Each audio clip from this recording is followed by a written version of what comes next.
Hello, good morning everybody. It's me, Clovis. So, may buntag sa tanan no. So, it's Saturday, it's weekend, and it's 7 o'clock in the morning diri sa ato ang lugar no. Actually, what duty karon, so day off na punta. So, ano na siya no. So, actually gikan na ako gipalit sa katong store nga akong gipakita niyo sa previous vlog. Tapos kanang nag-stop over lang ako kalari diri kay I just wanted to share to you kung unsa ka gwapo akong nakita na ako sa ko ang mamata, and gusto na ko i-share sa inyo ha kanang every morning gwapo ka siya no, maka-relax siya sa tinuod lang, and I am really mesmerized jud sa mga views nila diri sa tinuod lang kay diri man gud sa England gina preserve nila ang ilang nature no, as what I've always said sa ako ang mga vlogs nga ilahang gina-preserve jud ang ilang nature diri. So pakita na ko sa inyo ha. Doon na sa akong balay, it's actually pwede na lakawon. Kung makita niyo sa akong previous vlog nga katong niagi ta sa likod to na itulay. So pagbuntag ani ang makita. Pakita na ko sa inyo ha, wait. Katong arko mo na niyo makita pag sulod. Ana siya mo na siya. Tapos diha tarag baktas no sa katong previous vlog nato, and this is the view. Tanaw ka. Gwapo ka ay siya. Kita mo na aso-aso. Fog na siya. So gusto na nakipakita sa inyo every morning. Mas gwapo ni siya pag jud winter kay kanang sorry, kanang magputi-puti jud ni siya diri no. So doon ra kay ni siya sa ako ang balay. Katong last sa ako ang vlog dito ta ni agi. Dito ta gikan sa likod ta ni agi. Kani kung diri ka moagi sa main road. So mo ni guys. Kita niyo ilahang sapa. Sapa ba na siya o unsa ba siya? Nag-aso-aso. It's because 6 degrees diri karon. Diba? Nga na siya kagwapo.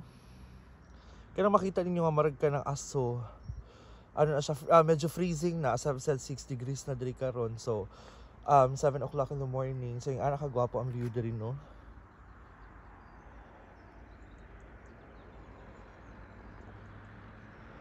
So kung diri po ka sa side nga pikas mo ni siya mo makita.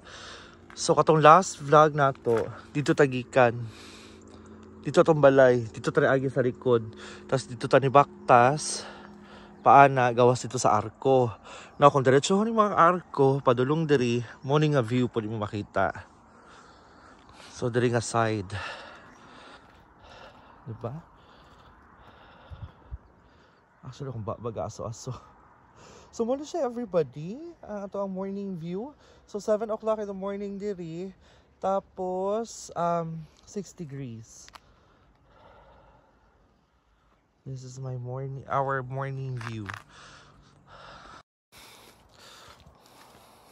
So yung anak kagwapo atong view no, pagbuntag ako ang pagkabalo manggod. Diri sa UK pa ang storya sa ko sa katong landlord nako pag marag ginahatagan sila og allowance sa government para ma-preserve nila ang ilang nature, magtanom sila sa ilang mga bukirin. So muna kung mapansin ninyo kanang ilang mga bukirin hills sa tawag na sa basta kung mapansin ninyo ilang mga bukirin kuan kanang naka-trim siya. So, marag ginatagaan sila og allowance or sweldo sa gobyerno just to preserve na ma-maintain ang kagwapo nila nga kuan view.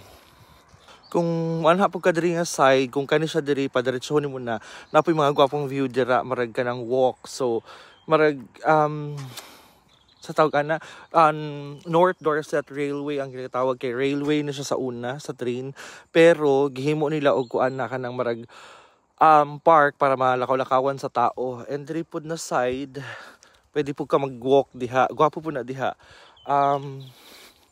Trailway pud ang ilang tawag diha. So mo na siya ang daanan sa tren sa una. So before ka enter sa moang street or sa moang barangay kung diha sa Pilipinas patawagon, wagi ka ani nga arko. Hello? Nag-echo siya. Naigno ko. So kana diha ka mosulod. Tapos, mo na siya ang view nato. So, no, gwapo kayo siya, no? mo na ilang mga kuan. Nakita ninyo na, di ba naka-trim? Di ba naka-trim halos ang ilang mga kuan? Kana naka-trim. Kana mo na kung giingon nga marag ka nang ginaunsaan sila sa gobyerno, ginatagaan sila allowance sa gobyerno or budget sa gobyerno, should I say, if I'm not mistaken, para ma-maintain nila ng ingana. Okay? So, kato lang guys, wala lang, ako lang gi-share. Gusto na ako makita or ipakita sa inyo ako mga gwapong nakita po diri og na-experience diri, no. So, kato lang, wala daghang langas, ang importante di makalimot og ginhawa kada adlaw, amping og ampo perminti. Bye, God bless. Hello everybody, good morning. Are we alive? Buhi pa ba tang tanan? Ginhawa pa ba? Okay pa ba ta diha ka side? So, sa tawag for this video pakita na ko sa inyo ha ang katong sa tawag gipanag-iyahan sa ako ang landlord nga kanang kuan farm shop diri sa amo ang balay. So mo ni akong balay kaning sa likod mo akong girentahan. So kung tabok ka mo ni ang ilahang Gold Hill Organic Farm Shop. So diha, no. Tapos kung lako nimo diri sa unahan mo ni diri lahang nani siya coffee shop, restaurant, tapos naapod siya katong mga vegetable shop. So diri lang sa unahan defibrillator, isa sa pinaka unusual things na di na ako makita sa Pilipinas nga makita na ako diri sa England, no, is kanang halos kanang kada street nila diri na ay defibrillator kanang in case of emergency, which is really really helpful jud to save life, no. So mo ni ilahang parking area and mo ni ang ilahang farm shop diri og ang coffee shop kani. So, diri mo na ilahang Gold Hill Farm Kitchen. Tapos, diri ang ilahang vegetable shop. So, sila ang tag-iyaan no. Kasagaran diri, the more na mas old, the more na mas sikat o ginadayo ang mga restaurant o coffee shop. So, muna siya ang view. Ilahan ni diri at bang nani sa tong balay katong gilakwa nato nga katong mga shop nga akong gipakita sa inyo nga mga kuan mga kayutaan sa likod to sa tong balay kani at bang ni sa ato ang balay and mo ni ang ilahang katong negosyo ay napud sa mga gulayan diri pakita na ako sa inyo ha. Gihanga ko, no. Charos. So kani mo ni ilahang gulayan diri. May kisatan diri also. So mo ni ilahang gulayan everybody. So wa jud ko kabalo ko unsang klase mga gulay ni. But kani mo ni ilang mga gulayan hangto dito sa Tumoy. Layo na siya. So hangto dito sa Tumoy. So puhunan lang tamo kuan no isuroy diha. Actually awhag ko nila nga magsuroy-suroy diha. So actually guys, ilaha kong gina-encourage na magsuroy-suroy diha sa likod sa farm o dito sa ilahang mga bukirin. Ya kalilig busy kito sa trabaho niya. Usahay pod ka nang natay day off, marag ka nang kami na ng igid-ligid rather than magsigig walking pod usahay. Pero kana mangita mo gud ato ang lawas. So mao to.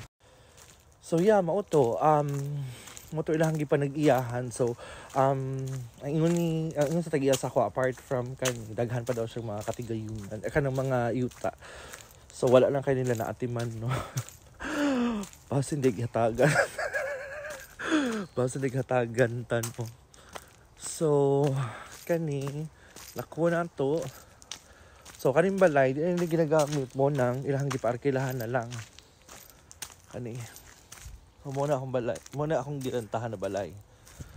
So kay since di naman nila ginagamit, muna ilang giparentahan na lang, no? So kato lang, wala lang, share lang ako. So, kato lang no, may buntag usab og amping og ampo perminti. Di makalimot og ginhawa og di makalimot og ampo perminti. Bye, God bless.